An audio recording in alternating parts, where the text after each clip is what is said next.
Diwan warns of the dangers and risks involved in it. The Diwan warns the king that if he doubled the land tax, the villagers might turn against him, they might become disloyal towards him. The king was not pleased by this. Diwan's role in the 100th kill. Frustrated king orders Diwan to resign or find a tiger. The king was so frustrated he could think of nothing except the tiger.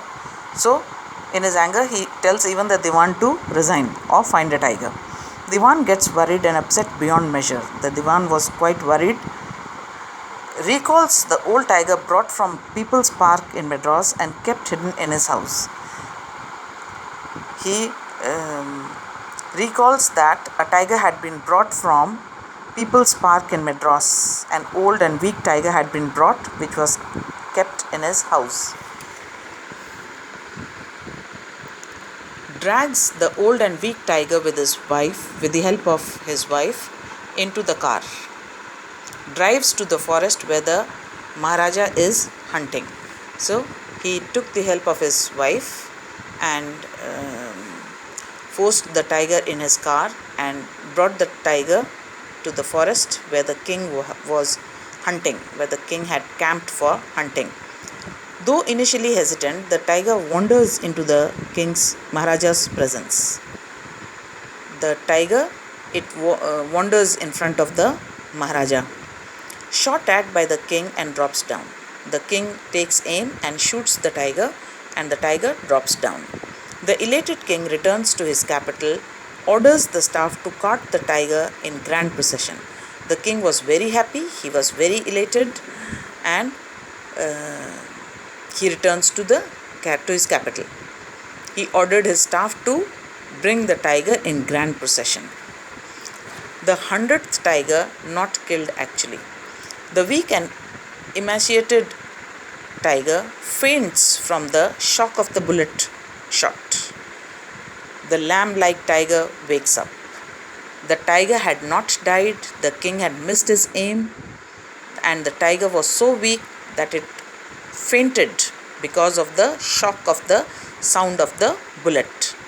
And now when the officers go near the tiger, they see that the tiger was alive. The hunters present there are dumbfounded. They are shocked to see that the king had missed his aim and the tiger was still alive. Afraid of revealing the truth to the king, they kill the tiger themselves and take back the dead tiger to the capital in style. So now the officers, they were so afraid of telling this to the king that he had missed his aim and the tiger was still alive. They shoot the tiger themselves and bring the dead tiger to the capital in procession. The tiger is buried and a tomb erected over it. The tiger is buried and they make a tomb over it. The birthday present for the 3-year-old prince. Relieved after achieving his target, the king turns his attention towards his son. Now the king was very relieved. He had killed 100 tigers, and so there was no fear of his dying because of the tiger. Now he turns his attention towards his son, 3-year-old son.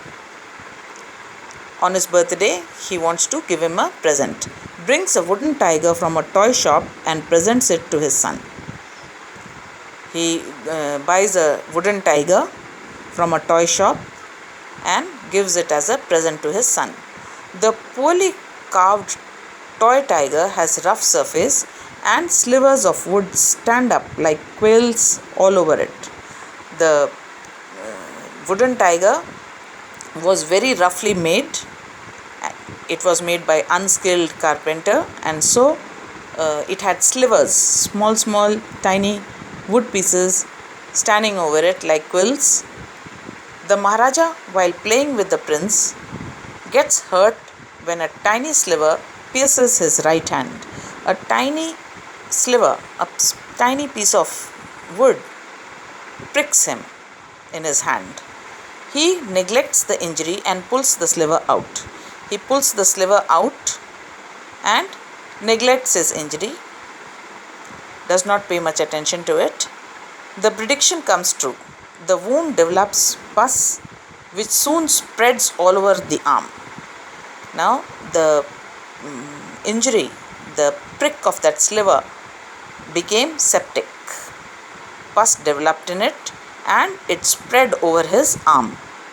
3 surgeons are summoned from Madras. 3 surgeons are called from Madras.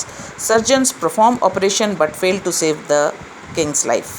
They perform the operation but they are not able to save the king's life.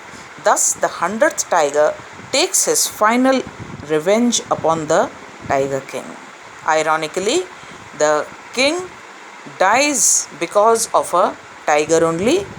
Only the tiger was a wooden tiger, a small, cheap toy tiger.